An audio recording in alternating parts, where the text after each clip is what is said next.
Ladies and gentlemen, this is the Right Guys podcast, where we're trying to prevent Civil War Part 2. And now your hosts, Josh Hammerling and Max McGuire. Welcome back to another edition of the Right Guys podcast. My name is Max McGuire, here with Mr. Producer Josh Hammerling. Welcome back. Thanks. We are, Good to be here. It's been a little bit. Yeah. Been a little while. Apologies. I was on vacation. You were on vacation. Then we had Christmas. And it went that way. So, and here we are on the backside of it. Well, did we miss anything? Did we miss anything? I don't know. There was this thing in Colorado where they wanted to take Trump off the ballot. Did you see that? Yeah. Obviously, I say it facetiously. We missed some of the best news of the year. Well, no, on vacation. I mean, let's be honest. It's the closest. We are now the closest we've been to a second civil war, I would argue, that we've ever been in this country. What's scary is you've said that same statement before, like a year or two ago. So continue. Sorry, I just want to point that out. No, you're right. And the data is really clear when you look at like the polarization data for the United States. It is harder and harder for Republicans to be friends with Democrats, for Democrats to be friends with Republicans. Mm-hmm. It's as bad as it's ever been. And every year, the political science journals come out and say it's as bad as it's ever been. Yeah. Now we have two states, Colorado, Maine, saying that the Republican frontrunner, and based on the Real Clear Politics average of polls, the presidential 2024 frontrunner beating Joe Biden right now, not only nationwide, but in the swing states. Two states, well, let's be very clear, not two states, 5 people, 4 judges in Colorado and 1 Secretary of State in Maine have declared that even though Donald Trump has never been charged or convicted of insurrection, that he still committed it, and therefore he's disqualified. Wow. What if I was to commit insurrection and suddenly I'm disqualified? I mean, imagine if every enemy you had has committed a form of insurrection, right? And that, how vague could that be? Like, oh yeah, he went down to the Capitol, he had some picket signs up, and he was clearly, he was going after us. And that's the thing, right? We were streaming when January 6th happened, and I remember laughing at people scaling the side of the building and saying, just go in and open the door, right? Like, why would you climb to the 3rd story? Just go in and open the door. That could be interpreted as encouraging insurrection. Right, because you're storming the house, right? Oh, that would be crazy. And it wouldn't take much. I mean, what rises to the level of insurrection then? Because there were people there that, were just walking inside. Was that insurrection after somebody people climbs just went the wall? To the bathroom? Yeah. I talk about these cases all the time. There were elderly women who just went in to use the restroom. Right. Or your cell phone. And they got charged. Your cell phone was there. It's crazy how suddenly, like, cell phone data is reliable and we can charge people for crimes on it. But something else happens with Democrats. And then the story is, well, it's never reliable. It's never usable. Yeah. But they had all that. It was that insurrection just because I had my phone there? We have a law, 18 U.S.C. section 2383, rebellion or insurrection. And it states, whoever incites, sets on foot, assists, or engages in any rebellion or insurrection against the authority of the United States or the laws thereof, or gives aid or comfort thereto, shall be fined under this title or imprisoned not more than 10 years or both, and shall be incapable of holding any office under the United States. That's a crime. So are we supposed to believe that every time Code Pink shows up at a hearing in Congress and disrupts a hearing, disrupts congressional business, that they have rebelled against the authority of the United States? Are all of the Code Pink people going to prison for 9 years? No, they get slaps on the wrist. They get trespassing, time served, and they're free to do it again next week. But only in the case of Trump and the January 6ers is this considered an insurrection or a rebellion. But Josh, Donald Trump has not been charged with this crime. Jack Smith has stretched the law in many ways. He has expanded upon what the law means. He's really made some very poor arguments, but he stretched as far as he could go to argue that Trump has committed different crimes. He didn't charge him with this crime. Yeah, because he couldn't. And he can't. Because if he could, he would have. It's a 50-50 on that. He could bring it before a grand jury. And I bet you a grand jury in District of Columbia would agree. I bet you could convince a grand jury to convict, to indict the ham sandwich on insurrection. I think you could do it. But he was still president at the time. And the president is immune to a lot, except for insurrection. But I agree. Can the president rebel against himself? I mean, we're getting into crazy territory here. Because you would have to tell people, I'm not leaving, this place is mine, right? And then go out, my minions, and destroy the world, right? That's essentially would be like insurrection, right? It would have to rise to that level. I would have to say, or write down somewhere, that I actively want to destroy the United States, right? That would rise to it, and then maybe have people on your side. You coax the army. I mean, it would take a lot for that to happen. Could they do it? Possibly. But did that happen? Is that insurrection? And the problem is, if you actually listen to his speech, which they never want to do, he very much did not engage in insurrection. He told people to protest peacefully and patriotically. I know that everyone here will soon be marching over to the Capitol building to peacefully and patriotically make your voices heard today. Peacefully and patriotically, Josh. Yeah. Are we really supposed to believe that a sitting president, telling people to go peacefully and patriotically protest, to exercise their First Amendment right to petition the government for a redress of grievances, that him telling them that is insurrection? I was looking for my dog whistle for a minute there, because apparently it's like a dog whistle word. Yes, when he said patriotically, what he meant was that all of the warriors should go down there and totally trash the place. I'm sure that's what it was. It has to be. But I can be patriotic just by putting my hand over my heart and standing up front and just being quiet, right? So what is patriotically? Like, there's so many twisting of words here. It's getting gross. It's getting to the point where it's not even real. It just blatantly, they hate it. They hate him. It's there. It's there. I'm gonna real quick just measure this distance from him to the Capitol. Yeah, because it's about a mile. It's a mile and a half. Right. I'll go ahead and put up on my screen. It's a mile and a half. Now, 1.37 miles if you really walk perfectly. But in these situations, there's fences up, there's guard rails. You can't really just walk as the crow flies a straight line. So it's between 1.3 and 1.5 miles away, the ellipse where he was giving this speech, and the Capitol building. If anyone's ever walked in DC at one of these events, you can't do this quickly. Like, on a normal day, you might be able to jog around the reflecting pool and past the Washington Monument. You might be able to put in a workout there. Sure. But when there's tens of thousands of people, hundreds of thousands of people, you're walking at a snail's pace. Yeah. You're not quick. And it's a long distance. And Max, were they carrying torches that were on fire? No. Were they calling to pull them out and take them out of their seats and put them in the streets and fire them on the spot? No. Was it an armed rebellion? Did they have their rifles and their pistols in the air threatening people to make stuff happen? No. So this is not, it does not rise to the level. This is not an insurrection. This is people protesting. So where's the line between protesting and insurrection? And does that line move? I want to read a little bit from the Colorado decision, because they actually admit that he told people to peacefully.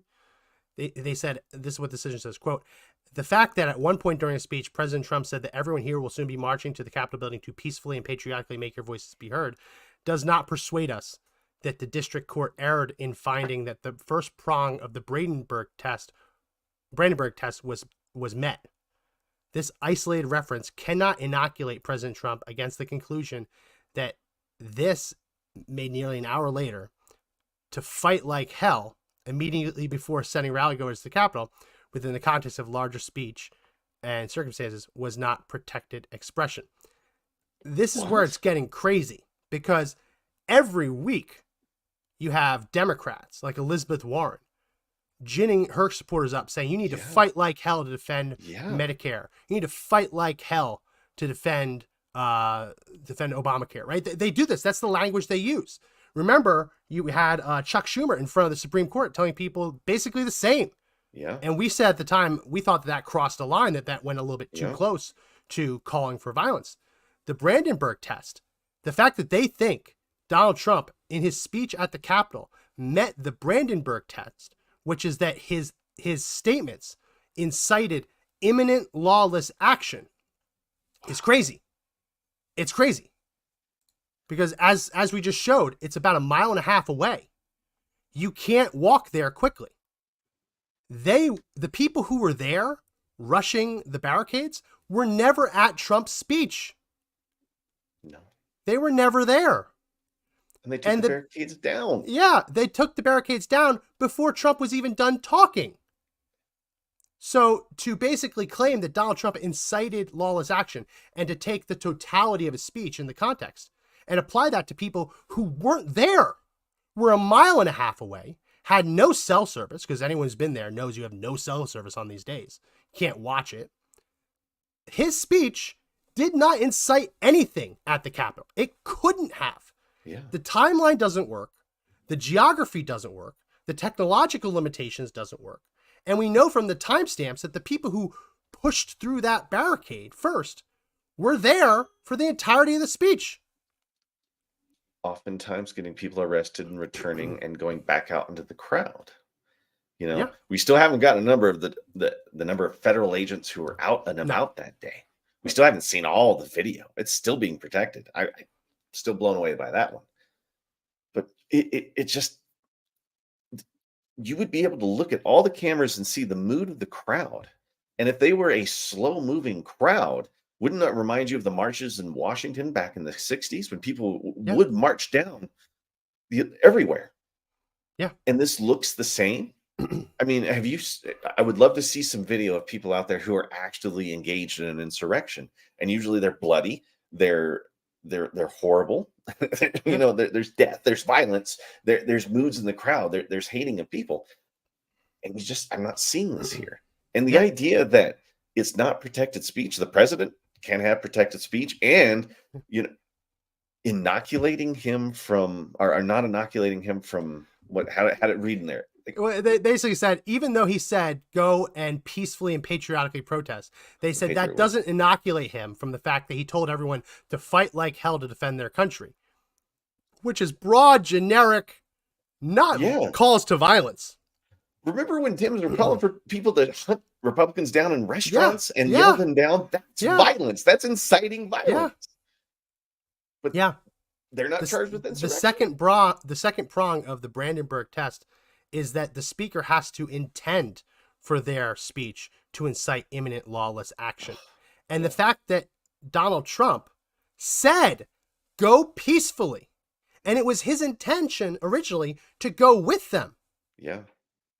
To go with them. He intended for this. He wanted this to be a peaceful protest for sheer numbers to be petitioning the government for redress of grievances. This is a chilling attempt to criminalize protected First Amendment activity, not just speech, right? Because it's not just the act of speaking. Putting bodies outside of the Capitol building and urging legislators to do X, Y, or Z is protected under the First Amendment because you're petitioning the government for a grievance. The grievance, them saying the grievance was that the 2020 election was stolen. Yeah. So they're trying to twist this language. And when you see how they're doing it, they're saying, oh, well, even though there's a federal law that clearly defines it, and even though Trump wasn't indicted or convicted of that insurrection, we're going to go to Merriam-Webster's dictionary. And Merriam-Webster says that an insurrection is this, and therefore Donald Trump did it. That's what this is. And then we're sitting here one day and we get this news that says Donald Trump's been removed from a ballot because of insurrection. 4 judge panel in Colorado say no. Yeah. Even though that there was, like we said, there's been no violence, there was no call to action, and he never intended for his speech to cause an action other than protest, right? No violence. I mean, it's amazing. how many people took selfies. It was so violent, they took selfies inside of the house when they were there. And then they stayed between the velvet ropes all the way through. Because they still love the country. They weren't trying to take over the country. No. They were just sick of the outcome, and they believed it was false, and they wanted to tell the government, hey, this is our redress, right? This is the problem. And let's be absolutely clear. They were not calling for Congress to be toppled. They were calling for a Republican majority in the House to exercise a lawful constitutional power to not certify an election they argued was fraudulent, was false. Don't certify false results. And the law has since been changed. The irony of all of this is that the Democrats changed the law and are still saying that they never could have done it legally, but then they went around and changed the law to make sure you can't do it. Here's how they defined insurrection. They went to Noah Webster's dictionary from 1860. This is the Colorado decision. And they said that Webster defined insurrection as a rising against civil or political authority, the open and active opposition of a number of persons to the execution of law in a city or state. It is the equivalent to sedition, except that sedition expresses a less extensive rising of citizens. It differs from rebellion, for the latter expresses a revolt or an attempt to overthrow the government, to establish a different one, or to place the country under another jurisdiction. Donald Trump was not charged with sedition. Sedition has been a crime in this country in one way, shape, or form for almost the entirety of the United States' existence. They have amended and repealed different definitions. You had the Alien Sedition Acts a long time ago. Now it's under the Espionage Act. But this has been a very clearly defined crime. And they're saying that the dictionary says insurrection is the equivalent to sedition. But Donald Trump didn't commit sedition at all. It doesn't matter. We think he did. We think he did. This opinion is weaker than lemonade at the circus. It's bad. Yeah.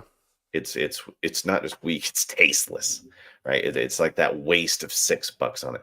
You know what else drives me about this, Max, is that this feels like a movie where like an oppressive king was trying to shove a bunch of stuff down people's throats, and they'd want to rebel, but they couldn't anymore. You know what I mean? Like, this is a movie where you try to take the lies and turn them into truth, and turn the truth into lies, just to get a political outcome. And in this movie, is about taking over a country. And that's what the right's being accused of, right? That the biggest threat to democracy would be Trump and all of his supporters. Yet they're actively engaging in behavior where the outcome would lead to the president not being on the ballot in other states. Yeah. And then some of that language says against the United States. So what authority would a state have to say whether a president could or could not appear on their ballot? Like, there's a really weird constitutional argument in there. Yeah. And it's a really interesting question, because just to go back to the reason that this was put into the 14th Amendment, Civil War is over. And you had a bunch of people, Jefferson Davis, all these different Confederates, who now want to get back into politics. And this section of the 14th Amendment was ratified to basically say, no, if you were part of the rebellion against the United States in the Confederacy, you can't just run for office again unless Congress clears you. And there were some cases of Congress clearing them. There are other cases where they were blocked, right? But that was the intention of this, a very clear-cut definition. If Jefferson Davis walked into any room, whether it be in the North or the South, and you asked everyone in the room, hey, did this guy engage in insurrection? Both sides would say yes. The South would be proud of it, right? No, they were. They'd be proud of it. They would get angry if anyone tried to say that he didn't, right? Because that was the whole point. Right. That was the whole point. War, In this case, you have a very murky definition, and it's being decided by 4 Democrat judges in Colorado and 1 Democrat Secretary of State in Maine. The idea that the state itself can decide whether or not a candidate can be on the ballot is illogical. The whole point of this was to put federally recognized guidelines in to stop Southern insurrectionists, rebels, Confederates, from running for office. Imagine if Jefferson Davis said, you know what, I want to run for president. Mm-hmm. And the Supreme Court of Alabama said, yeah, I don't think you engaged in insurrection. I think it was a good time. It was all fine and good. Fun and games with all those cannons. All fine and good. You weren't an insurrectionist, so therefore we're putting you on the ballot. It's illogical. The whole point of this part of the 14th Amendment is to restrict states from putting insurrectionists on the ballot. It's illogical to say that the states themselves who are being restricted are the gatekeepers to decide. It makes no sense. It wouldn't. No sense whatsoever. Because then every state would have the authority to just remove people from ballots. And then you'd have a crazy election. I mean, you would never have a legitimate election again if that were the case. So where do these people get off? I mean, they think there's this moral high horse that they think they have. And they're riding it. And it's just a false moral high horse, Max. Yeah. Because they think they are above the Constitution, which means they think they're part of government that's above the rest of us, right? They think they're different than us. They think they know what's better for us. Shenna Bellows certainly does. She is the Democrat Secretary of State from Maine. Mm-hmm. As I said at the beginning, she was not popularly elected. I believe, and I think this is correct because I was reading about it earlier, that the Secretary of State in Maine is elected by the legislature. Mm. So it's indirectly popular election, but it's not put to the ballot of the people. Yeah. So it's one person. And who is this person? This is someone who, for the last few years, has basically got caught up in this whole Donald Trump's an insurrectionist narrative. And she says that she's a democracy defender. Here's her running, looks like a half marathon in Maine, good of her. Wearing a democracy defenders t-shirt. Oh. Here's her with Joe Biden. Oh. Palling around. Well, that's a pretty picture. Does she got an award there? Or is it? Oh, no, it's someone's shoulder. That's an amulet. Yeah. This is the clearest argument for bias I've ever seen. Oh. This is a woman who, we haven't even gotten into the tweets yet. She just leans Democrat. She just leans. Just a little to the left. Right? No, she is unapologetically left. So the very fact that she is palling around with Donald Trump's opponent in the upcoming election should disqualify her, because I've said this on the show lots of times, say it again. The measurement, the way to measure whether you have to recuse yourself in a case like this is whether you have created the appearance of impropriety, the appearance of bias. You don't have to prove bias beyond a reasonable doubt. You don't have to prove impropriety beyond a reasonable doubt. You just have to say, if a reasonable person would look at all of these circumstances and say, hey, you know what, you're biased. You shouldn't be the one doing this. That means you should step down. And I'm sorry, this picture of her sitting next to Biden smiling, and now she's the one to stop Donald Trump from appearing on Maine's primary ballot, and presumably also Maine's general election ballot. That's an obvious bias. No, first off, that's Big Biden's body double. Second, the way they're holding hands like that and they're hanging out. Was that too much? Was it too soon? Yeah, the way they're holding hands like that, they're like, oh, I love you so much. Throw it out the window. Throw it out the window. I mean, it's damning. I mean, look at that, dude. She obviously loves the Democratic Party. She's a democracy defender. So democracy defender. What about this one? This is a little irony. Her on Twitter. The fundamental right of any American citizen to vote freely, fairly, and to have their vote counted is the premise of our democracy. The Constitution and the Bill of Rights are not values to be compromised away. The irony is she is stopping half of her state from voting for the front runner in both the GOP primary and, according to the polls, the general election. Oh, well, so much for free and fair. No, your vote can be counted as long as you. No. Your vote can be counted as long as you don't vote for the guy I don't like. She's smarter. I know. Well, when you say it like that, I mean, you can vote for anyone except for the one guy who's beating my best friend. Right. You can't vote for him. Have you seen the picture of us together? We were like, yeah. Can't vote for him. And what about this one? I mean, that's the bias, that's right? Delicious. How old is that? 2022. 22. So, yeah. So that's like the appearance of bias that she has affinity for Donald Trump's opponent, which is a legitimate argument that she shouldn't be able to decide this. How about the fact that she already decided it before she heard any evidence, any testimony? Here's her from 2021 on Twitter. Whoa. The January 6th insurrection was an unlawful attempt to overthrow the results of a free and fair election. Today, 57 senators, including King Collins, found Trump guilty. That's short of impeachment, but nevertheless an indictment. The insurrectionists failed and democracy prevailed. Not saying not disappointed, he should have been impeached, but history will not treat him or those who voted against impeachment kindly.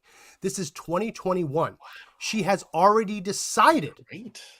So if she wants us to believe that as the Secretary of State, this case was brought before her and it's her civic duty, she has to be the one to hear it. And that she promised she would look at both sides and fairly decide. But her own social media posts show that she decided this years ago. She's felt this way for years. So like this one text would be enough to say, you know what, I see a little bit of bias there. I don't think you should be doing this. This is bias. This one, but you know. If she was a judge, and she was tweeting that Donald Trump was an insurrectionist, and then he was actually charged with insurrection, it went before her court, she would have to recuse herself, because you can't have a judge who has openly said you're guilty then deciding whether you're innocent or guilty. It doesn't work like that. Yeah. That's a textbook definition of bias. What day was the inauguration? It was the 14th of January? 21st. All right. And this is from 2/13. Thanks. She was just like days away saying this. Yeah. Like there hadn't even been releases of major information, right? And she's making this statement. So either this is a really well concocted plan, or it was just coincidence. It's just coincidence that she would say those kind of things. But I mean, look at the history of how long she's been making these kind of statements. But she's an elected official, Max. She doesn't have to recuse herself. There's no requirement for her to do that, as far as I understand it. Well, in this case, she should have, because this wasn't her as an elected official. This was her being the arbiter, hearing the case. So like the part of the law that she used was administrative law, basically election law, dealing with whether or not something. So it's not a court of law, but she's still supposed to be calling balls and strikes. Yeah. Right? So this isn't just that she has a bigger strike zone for the guy she likes and a smaller strike zone for the guy she hates. She's already written in the box score who she wants to win. It's already a win and loss column for her. And the game hasn't even been played. Yeah. You know what I mean? Yeah. And here's the part that really gets me. So she says, on Wednesday, December 27th, 16 days after Donald Trump learned that she would preside over the hearing in this matter, and shortly before issuing her decision, Mr. Trump filed a motion requested that I disqualify myself due to alleged bias. I agree. She denied it. That motion is denied as untimely. Moreover, had the motion been timely, I would have determined that I could preside over this matter impartially and without bias. My decision is based exclusively on the record before me, and it has in no way been influenced by my political affiliation or my personal views about the events of January 6, 2021. So it doesn't matter that I'm best friends with his opponent. It doesn't matter that I've already decided he's an insurrectionist in my heart of hearts. I promise that I'll just do this fairly. So that's only untimely if Donald Trump knew the decision was coming the next day. Right? I mean, she's calling it untimely retroactively, looking back, that Donald Trump should have known I was almost done. Yeah. But like, here's the thing. Like, this is the Christmas holiday, right? This 16-day period is over the Christmas holiday. What if legitimately they learned about how horrible she was 16 days in? Yeah. I mean, it's only untimely. Like latches would only, the concept of latches would only come into play if they knew that she was biased and ran out the clock and waited a long time. Yeah. It is perfectly reasonable. Like 16 days? I mean, that people file these motions later than that. Yeah. 16 days is not long in the world of law and order. I mean, there's some cases in the last year. You know what I'm saying? It just, some of that stuff takes forever. And I hate the word untimely. Like, it didn't fit my timetable. So I can assure you I'm unbiased. Well, It was untimely for the court. It reminds me of Pennsylvania after the 2020 election, that the Supreme Court said, yeah, you have an argument that this was all unconstitutional, but you waited too long, so we're gonna let it slide. Let it slide, yeah. I mean, that's kind of and it's not a bubble. Like, she's trying to make those 16 days out to be a bubble. It didn't happen in a bubble. Other people were pressuring her to do things in that 16-day window, very publicly, very unapologetically, talking about how she's going to stick it to Trump. Yeah. So it is perfectly reasonable for that 16-day period, Donald Trump to learn enough about her, both past and present, to want to file that motion. And I'm sorry, 16 days is not untimely. No. It is not. 2 days over 2 weeks. Yeah. I mean, it's not that much. And it's over the Christmas holiday. You know what I mean? It's under, if you include Christmas and Christmas Eve, it's under 2 weeks. If you take those out, it's under 2 weeks. And the thing is she can't, like, listening to that statement, she can't see past her own bias. Yeah. You know what I'm saying? I mean, the language there, I am confident I will be unbiased, even though I know I've said these things, even though she knew she was taking those pictures, even though she probably donates to those causes, she would be unbiased. I mean, just giving money to the party would be enough to recuse most judges, right? Yeah. And they would, right? They should. Like, the other side of this is, you're absolutely right. The other side of this is when you're talking about rights, when you're talking about the rights of Donald Trump as an individual to be on the ballot, and the rights of the people of Maine to be able to vote for the candidate of their preference. When rights are at play, there's no save by the bell, right? So use a boxing term, not the TV show boxing. You can't run out the clock and say, oh, well, you waited too long to try and defend your own rights, therefore we're allowed to violate them. That's not how it works. Yeah. Your rights, your freedoms are everlasting. They're evergreen, right? Completely evergreen. So when you see something like this and you see them say, oh, Donald Trump, you waited too long. You waited too long to defend your right to have a trial before an unbiased arbiter. Mm-hmm. Therefore, you get me, Joe Biden's best friend and someone who's already decided you're guilty 2 years ago. It's unfair. It runs against the most basic tenets of our judicial system. I mean, these are foundational premises that you are innocent until proven guilty, and the government has the obligation to prove your guilt beyond a reasonable doubt, and that you have the right to a jury before your peers. You have the right to confront your accuser, right? All these things. Yep. I'm not going to list them all, but all these things. And the reason that's in the Constitution is because the British didn't give the colonists those things. No. The king could change his mind one day and say, I want this to be a crime. Parliament ratifies it, and it's applied retroactively. Well, you're a criminal for what you did 2 years ago. Even though it wasn't a crime then, it's a crime now. That was how it went. So there's a very legitimate, like him saying you're biased. You can't, you have to rule on that motion. Yeah. Like, she didn't rule on the motion. She ruled on it in her decision. Wow. So, like, that's another thing. Like, if this was a court of law, you're not allowed to do that. You have to, you can dismiss the motion and then explain it, but you have to basically, you can't just ignore motions. Wow. This is deep. I mean? Like, this is deep, Max. And nobody's talking about it for the most part. You know, most people they just hear about a couple of judges who says Trump can't be there, and then they don't care. Yeah. There was one witness. I believe there was one witness, and it was the plaintiff, the guy suing. No witnesses brought in on the history of the Constitution. No eyewitnesses on what happened at January 6th. Ear witnesses, people were there and heard it. Instead, she cited YouTube videos, which, again, maybe they're legitimate, but how do you know that that's real? You know what I mean? Like, a court couldn't just say, I like to enter into evidence this YouTube video, and that's the only bit we're going to talk about this, and whatever's on YouTube is the 100% truth, and you can't present any alternatives. You can't look at other camera angles. That's what she's saying. it's like a mob trial, like Yes. a mob trial where the mob controls the judge. Yeah. It's a kangaroo court. It is just unbelievable.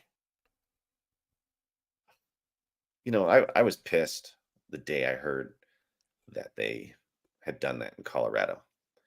And, you know, everybody here is like, don't worry, Supreme Court's not going to knock it down. It's not going to happen.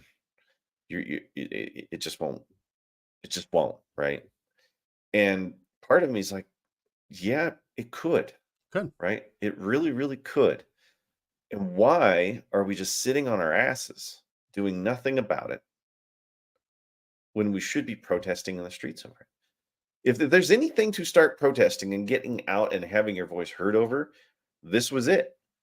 Which makes me really worried, Max, because nobody really did anything. There was no coverage. In Colorado, there is. In Colorado, there is. And Josh, I was on vacation. Took my family to Florida. Yeah. Right. I had my phone, but I disconnected. Yeah. I got a little bit of push notifications, but I say, you know what, vacation. Right. I'll read it maybe later, but let's turn off. Just kept getting. I was getting people. Pictures. Yeah. I was getting. I was getting people sending me videos on my private social media, which I'm fine with. The people talk to me. That's fine. Videos saying, "Hey, you were on the news." And I'm like, what do you mean I'm on the news? Like, you were on the news. Where? In Colorado. Why was I on the news in Colorado? I haven't lived in Colorado in 4 years. Yeah. Oh, well, they're talking about the Colorado Supreme Court. I've been on vacation. I haven't said anything about that. How am I on the news? Oh, well, Joe Altman's having a rally, and they're playing all the old videos of him wanting to hang people. So I'm on TV. I'm on vacation. And I haven't even weighed in on this. Haven't even read about it. I'm getting people sending me these clips of you're on the news because there are political figures in Colorado who want to hang the Supreme Court justices, and they're playing old footage of Joe calling for people to be killed for whatever reason, and you're on screen next to him, and you're just sitting there. Yeah. Yeah, and you did. You just sat there going, yeah. and my eyes, I like looking around, like those weren't comfortable times. And the funny thing is that the media, the news, never plays like the next bits of those clips where I say, no, we can't do that, Joe. Yeah, they never play that bit. Because I did that all the time. We can't just we can't just drag school administrators behind a car until their limbs fall off. We can't just do that. But that never gets played. No. Instead, it's just be sitting there like, there were times it just got uncomfortable quiet. No dead air, no dead air. Mandy just put in the comment section on YouTube, I'm sorry I didn't know you're on vacation. Yeah. It's okay. I appreciate it. I appreciate it. It was a surprise. It shocked me. But I had a feeling of what it was when Mandy sent that to me. We can play. I pulled the clips. Do it. Let's play it. This is Kyle Clark. Kyle Clark, who some allege he has Antifa affiliations. He's a favorite in Colorado. Yeah. Here's the first one. You said this is a conspiracy. You're an election denier. Well, guess what? It's true. Trent Lizzie, Republican running to replace Congressman Ken Buck, says the Colorado Supreme Court justices who took Donald Trump off the ballot should be arrested and tried for treason, which is punishable by death. Lizzie is planning a rally this weekend alongside conservative activist Joel Altman, who has called for the mass executions of elected officials, journalists, and others. I'm on the next one. Adequate response for treason is 100% being hung by your neck till you're dead. I don't even care if you're 2 inches off the ground as long as you can't breathe and you're a traitor to our nation. So, strong I guess words. we'll fact check it. Treason, like, I don't want to be like the pro-treason guy, but treason doesn't require death. It's an option, but it isn't like everyone who's convicted has to be whatever. Yeah. And generally, when they did hang people, if they liked the person, they would give them a long drop. If they had a long drop, then their neck would break, right? What he's describing is the mean way to do it. The short drop, where your neck doesn't break and you're an inch above the ground and you just suffocate and you die over the course of a minute. Yeah. That's the really mean way to do it. But I'm coming up here in a second. I said it. Sorry. Sorry. Vengeance is God's, but consequences belong to us. NBC News reports the FBI is now involved in investigating threats against Colorado's Supreme Court justices. No way. Lisey and Oltmann will be joined at the weekend rally by Tig Tigan, founder of the armed group They're United bringing Tig American into it. Defense Force, I know. who called the justices tyrannical dictators, using a hashtag that refers to the deaths of tyrants. Tigan has used similar language for FBI officials in Colorado, who he warned last month, "Your blood will be shed," and saying that traitors at the FBI can hang. It's not fundamentally flawed to talk about hanging treasonous traitors. It's not. What it is it's a fact. The head of Colorado's Republican There it Party is. has recently said that My claim to fame. I'm on the news just like.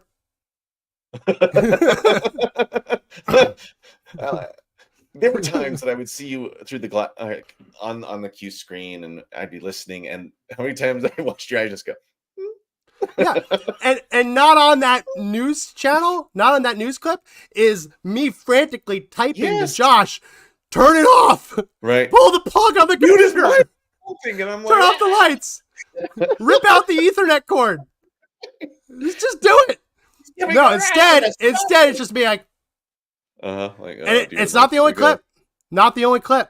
Colorado Supreme Court justices who Multiple days. Donald Trump I was is on multiple ineligible days. to be on the Dude, you're ballot rocking are it. now facing You're violent on, what is that, threats. 9? A Republican got a candidate for 9. Congress in Colorado says those next. judges should be arrested and tried for treason, which is punishable by death. Trent Lisey is also He's gonna planning be a on rally in CBS Douglas someday. County alongside a conservative activist who has explicitly called for the mass execution of his political opponents. Lisey's trying to align himself as the most pro-Trump candidate running to replace Congressman Ken Buck. Lisey has identified the 4 quote-unquote traitor justices by name in messages to his supporters. He has called their decision this week treason and tyranny. Lisey says he'll hold a rally December 30th at a gun store owned by conservative activist Joe Oltmann, a man who has openly called for the killing of his political opponents, sometimes by name, sometimes more generally. You are a traitor. There you go. Looking at your phone. You're texting me right there. To Governor Polis. Gallows. I had to stretch that rope. Oh boy. And I want to send the media to the gallows, the mainstream media to the gallows, radical leftists to the gallows, traitors to our nation to the gallows. So I actually appreciate this. They kept the clip just long enough for me to respond. Oh boy. And I want to send the media to the gallows, mainstream media to the gallows, radical leftists to the gallows. I appreciate it. Like so many times. times they've played that clip and they just the only thing you see is me just go. I don't like. At least that. Seen them all, right? They've been scrubbing Yeah. the video. Oh yeah. You've seen your faces. Like there could be like a highlighted video of you just going. Yeah. Going, oh! And he's texting furiously. Shut it off. I was literally telling you, rip out the Ethernet cord. Dude, so mute it. If I didn't see it, it'd like come in all caps, like Yeah, Josh, for the love of God, Josh, for the love of God, turn it off. Then I look down and I'm like, oh dear God. I could never go to the bathroom. I never knew what was going to happen. Right? I It was just like, I know. oh Lord. But I appreciate at least in that clip. Yeah. At least in the oh boy. Right. So new respect for Kyle Clark. Oh boy. No, I don't have any respect for him. Yeah, because like at the end of the day, it's still like you can disagree with Joe on different things. It's still journalistic malpractice to take that clip and say that Joe has called for his political opponents to be killed. Right. Because that's very similar to when Donald Trump says like, oh, illegal aliens are criminals. The media comes out and says, Donald Trump says Hispanics are criminals. You know what I mean? Like it's expanding it to include more than what he said. And even what he said is an oh boy moment, but he didn't say what they say. He said, yeah, like I certainly give that to him. And it's kind of funny because, it just shows you the slippery slope of what people start saying and doing that turns into what would rise to the level of insurrection or sedition at that point. And then, you that's the only, they put you in jail, right? I mean, they'd be able to leverage. It is the game of telephone. that every time they report this, it gets a little bit more. Like the first one we showed, like he's called for people to be tried for treason. And then it just completely just gets a little bit limited. He wants to kill everyone who disagrees with him. You know what I mean? Like, all right, it just balloons. It just keeps evolving. Right? It just keeps evolving beyond what was actually said. But the irony of all of this is that when they say Donald Trump committed insurrection, remember, we just looked at that little bit from Webster's dictionary, which said insurrection is equivalent to sedition. And sedition in the United States can be a capital offense. Yeah. I mean, we're talking about treason. So they have they're pearl clutching at, oh my goodness, this conservative influencer, oh, he said that they should be tried for treason. Why should they be tried for treason? Because they unilaterally declared that Donald Trump had committed treason without a trial. You know what I mean? Like that. Right. They're accusing us of being mad because they're doing the same thing. Yeah. I mean, like, it reminds me of like Sheila Jackson Lee. Remember that? She kind of did the same thing. She even called for like his violent removal. She said a few things about Trump where I thought she was going to get a visit from the Secret Service, right? You know, a few things where you're like, So, but that was just speech. That was just old Sheila being a little crazy, right? I mean, having a good time with words. But, you know, oh my God, I can't believe they're going to. You said that. Imagine if Donald Trump was convicted of treason. Mm-hmm. Let's just imagine that. Ooh. He was convicted of treason. Okay. I don't think it would be possible, but imagine it. Okay. And it went all the way up to the Colorado Supreme Court. Mm. They wouldn't be the one to hear it, but let's just presume. Yeah, okay. If it was the same exact set of circumstances, the same exact like evidence, and instead of saying whether Trump should be on the ballot, the question being appealed was, should Donald Trump be put to death for committing treason? They would say yes. You bet. They would say he committed the crime and the sentence is just. Mm-hmm. Mm-hmm. That's the part everyone's missing. Whether it's the Colorado Supreme Court or Shenna Bellows in Maine, they aren't just acting as the arbiter deciding Donald Trump's fate, right? These are the same people who would be in the streets celebrating if Donald Trump received a capital conviction, right? Mm-hmm. If he received a death penalty, they'd be ecstatic, over the moon. These are people that want to put him in prison for the rest of his natural life anyway. Mm-hmm. And they clutch their pearls when people say, hey, actually, I think you're acting like a dictator, and I think you should be charged with treason, and you should be prosecuted. That's too far? Like, come on. Come on. What we've seen here is a clear line being drawn that it's okay for the left to very actively accuse someone of treason, but the minute someone on the right does it, it's unacceptable. That's wild. And they love the power message that sends, right? We're willing to go after the leader of the very thing that you guys all enjoy, and we're willing to destroy that. We're just not willing to destroy it. We want to tear it down in every level. We will call you Nazis to do it. We will make up crimes in the states to keep people off ballots. We will go after people who have not been convicted of crimes to send that message, and we will jail your ass. You are 2 steps away from being in jail for exercising your rights. And I always say that they're constantly criminalizing your rights. I want to pull up this before. Oh, wrong one. I want to pull up this before we run out of time. Okay. This is from the Maine decision, and this is highlighted. A sentence that I was shocked to see. And the sentence is, quote, "The secretary has also had to consider novel and difficult questions of state and federal constitutional law." That means that she is trailblazing this decision, and she is not following precedent. This is a big deal. Like, legally, constitutionally, judicially, this is a big deal. Because typically, you don't have an executive branch official saying, well, this is a novel and a difficult question, and therefore I'm going to be the one to decide it. You know what I mean? Like, Right? You I'm the leave that first up here. to the Court of Appeals. You leave that up to the Federal District Court. You leave that up to the Supreme Court. The Supreme Court looks at the novelty of questions and charts new pathways.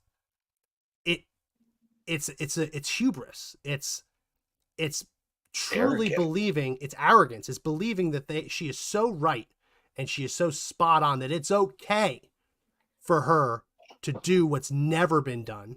It's okay for her to trailblaze and do it her own way because it's worth it. The ends justify the means.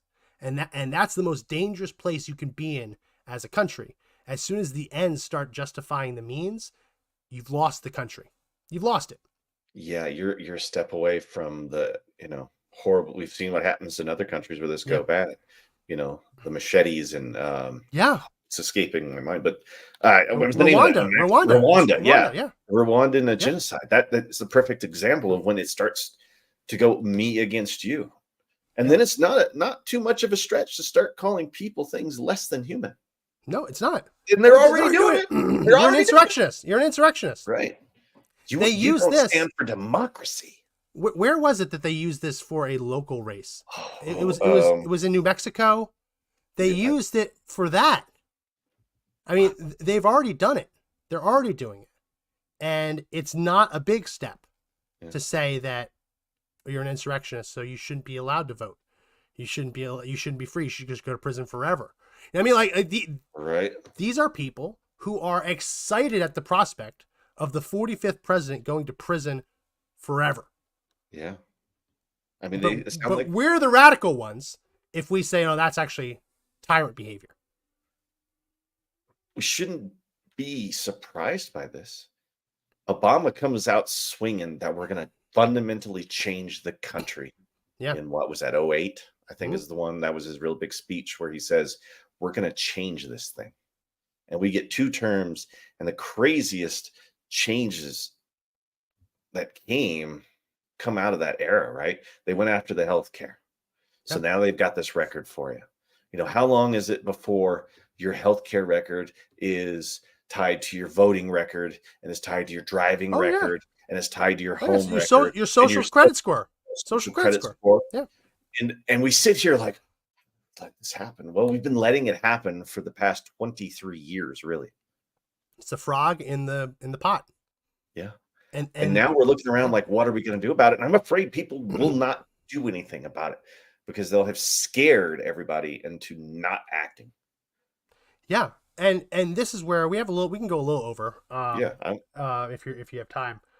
This is where I see a nexus, because when we were talking about what do we want to talk about today, I want to talk about this, but I also want to talk about that Nikki Haley thing. We don't have to play the clip. Everyone's seen it. It was a Democrat operative, very obviously a Democrat operative, at one of her town halls in New Hampshire and asked her a very simple question of what caused the Civil War. Yeah. Now, the answer that you have to give is slavery. Yeah. And the answer that she gave was it was a fight over freedoms and what people are and are not allowed to do. Now, the answer she gave very clearly was about secession, whether states can or cannot secede. But apparently, and I did TikTok about this, apparently you are unelectable, you're a bigot if you don't answer slavery. And that's a correct answer on a social studies test in middle school. That the Civil War was a fight over slavery. The Civil War was a fight over secession, whether or not the South could secede. The South seceded largely because of slavery, but that was not the only reason.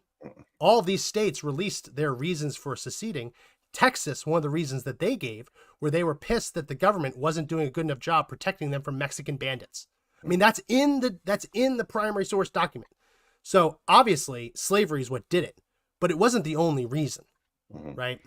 These states were worried about tariffs, worried about economic policy, taxation. Slavery was the boiling point, but they had other reasons too. And it's perfectly fine to give that explanation of this was about many things. Like Nikki Haley, I don't like Nikki Haley. I don't want her to be president. Yeah. She's an Indian American. Like, let's dispatch this nonsense that she's pro-slavery. Let's just dispatch it. go take a college course on American history. There's a reason they stop at the Civil War, right? Because it was a pivotal moment. But slavery was one of the catalysts. Certainly, it became an issue that they like. That's why the Republican Party was made, right? It was to aggressively fight slavery. Well, that's why the abolitionists joined it. Yeah, absolutely. Yeah.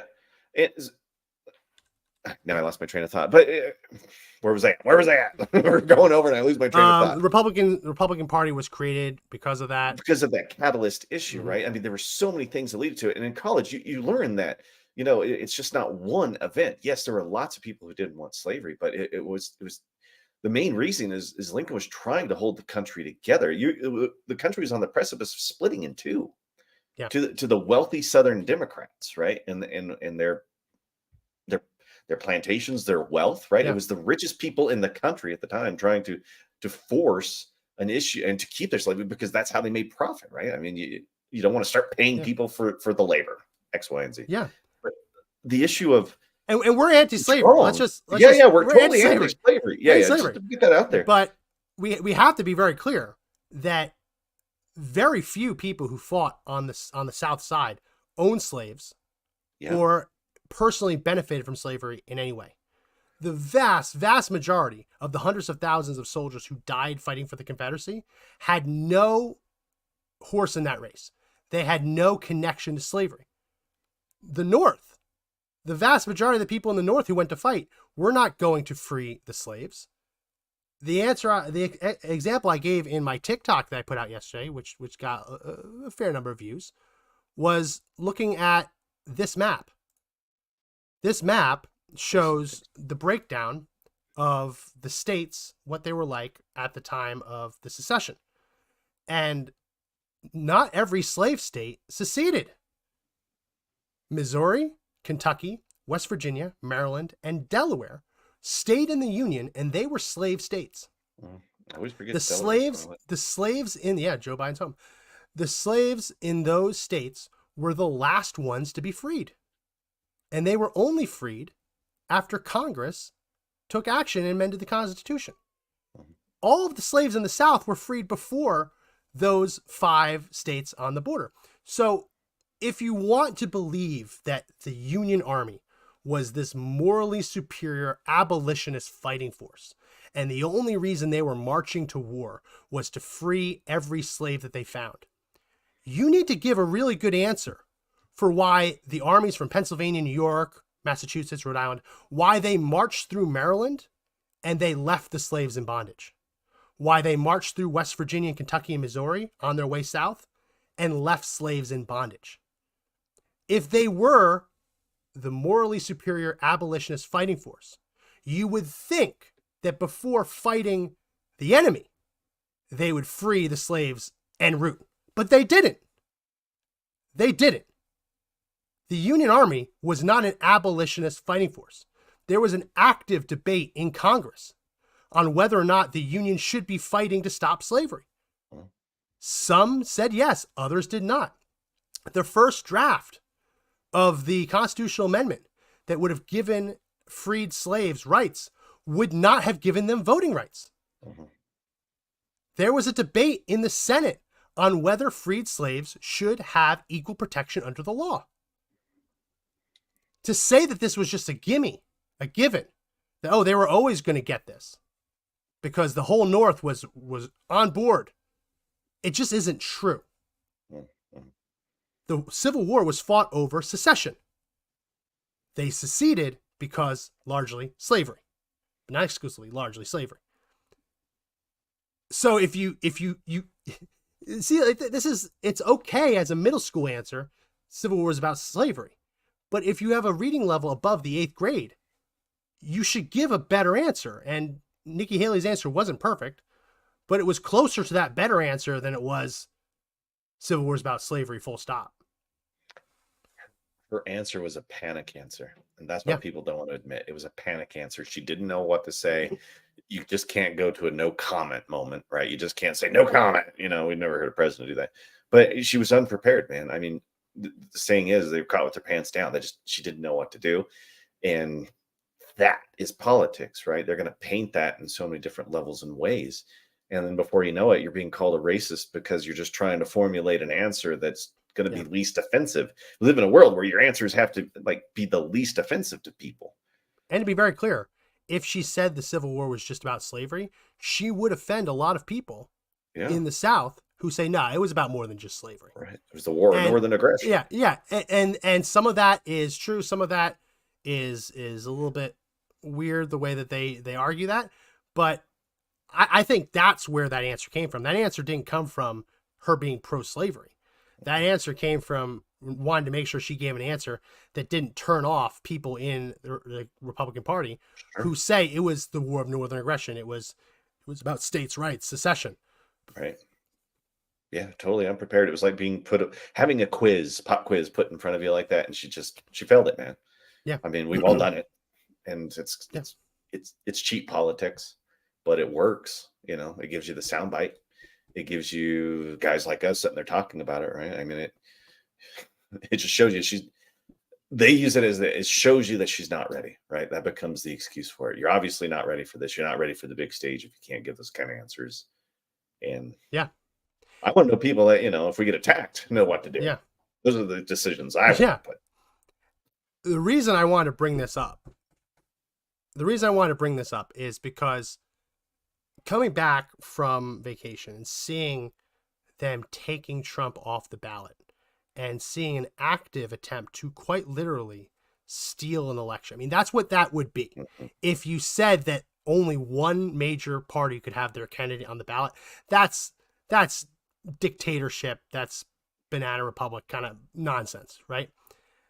When you look at how the South felt, putting aside the actual slave owners, the plantation owners who had a real financial interest in preserving slavery, just looking at the average Southerner, you look at the election, Abraham Lincoln being elected, and that was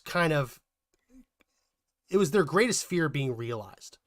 Because in the lead up to the Civil War, I'll put that map back up again. In the lead up to the Civil War, there was a really big debate and argument over what new territories should be. Should they be slave territories, free territories? Because the fear for the South and the North was that if there was too many new states coming in that were free states and too many slave states, that could disrupt the balance of power and change the country. So the South obviously worried that if too many free states were admitted, that would mean slavery was done, because every state gets 2 senators, every state gets delegates for the Electoral College, and they get congressmen.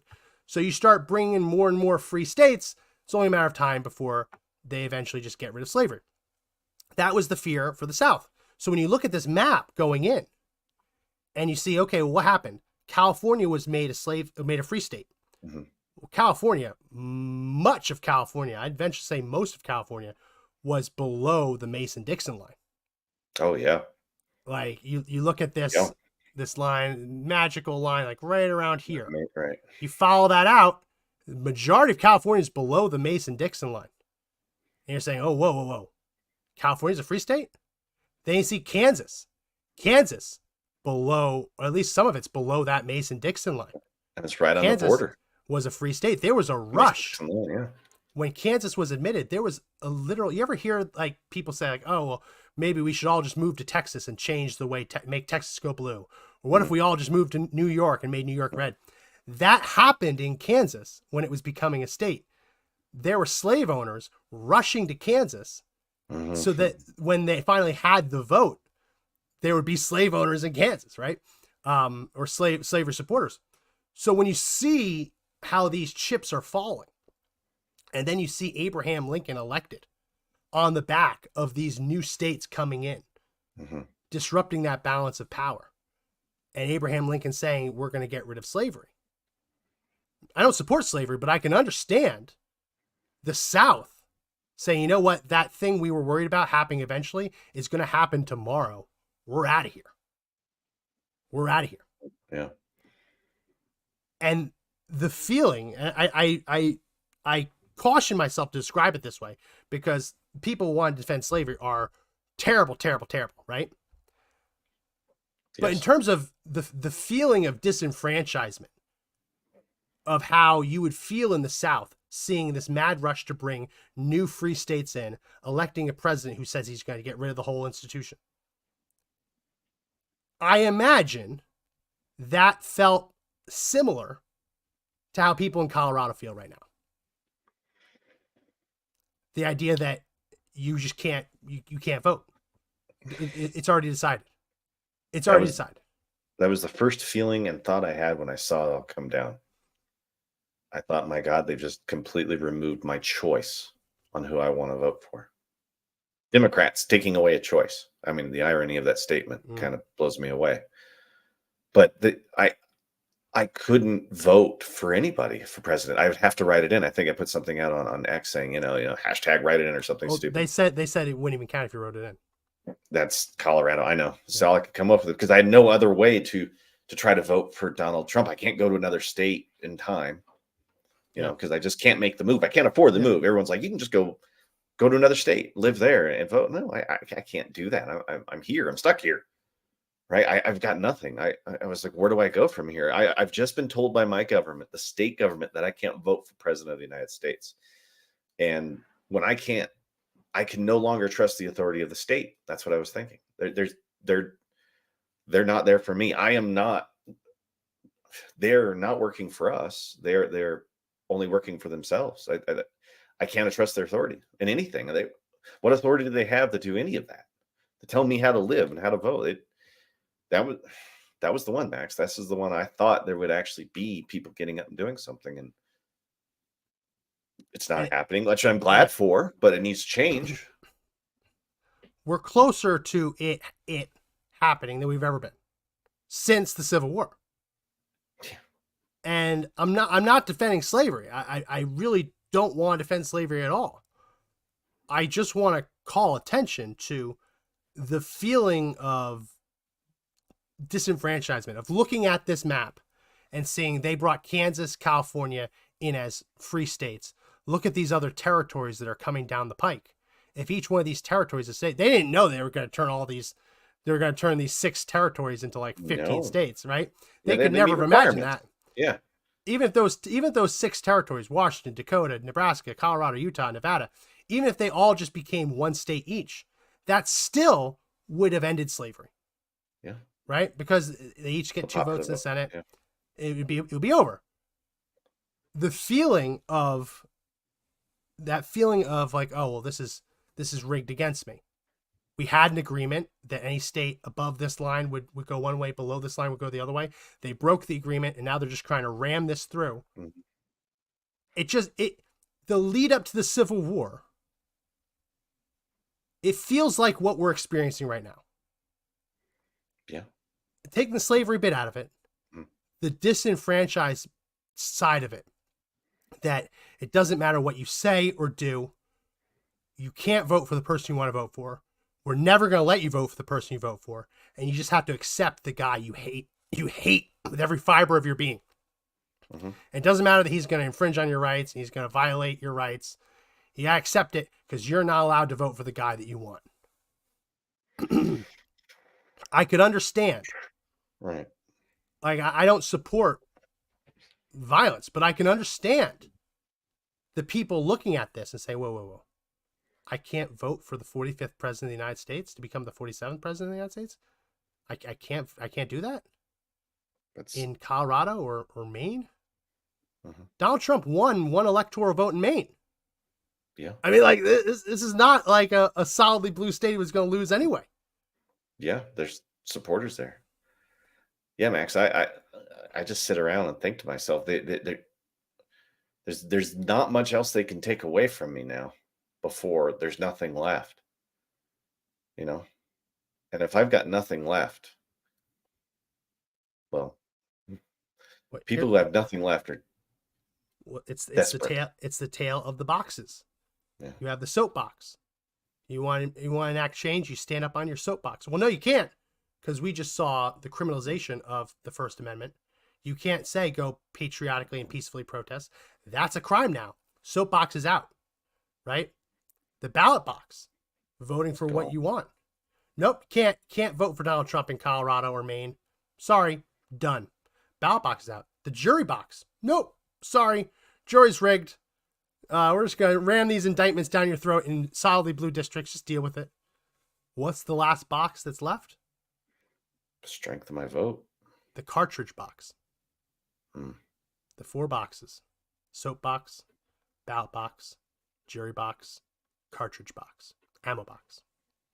That's the idea that if every other recourse for trying to enact change fails, you feel like you have no choice but to resort to the ammo box, the cartridge box, which is armed rebellion, civil war. It's a good thing there's 800,000 people coming across the border who can get provisional votes in the state of Colorado on top of that. Not only do I can't vote, but my vote becomes diluted and nearly worthless. Yeah. When non-citizens of the United States can vote in elections. I just don't have a home anymore, Max. I love Colorado. I never left it because I thought to myself, this is my state. I have to fight for it. And I mean, I do it at the ballot box. I do it talking on shows like this. I do it supporting what we did prior, right? I mean, that was the whole point, was to try to fight in the ways that were peaceful and are intellectual. But when your opponent in those fights takes away your ability to win, it's not a game anymore. It's a fight. I want to show you this before we wrap. I want to show you this. Talking about illegal aliens coming across the border. We have hit, for the last 3 months, we've hit a very sobering milestone where for the last 3 months, there are now more encounters with Border Patrol agents than there are American births in those 3 months.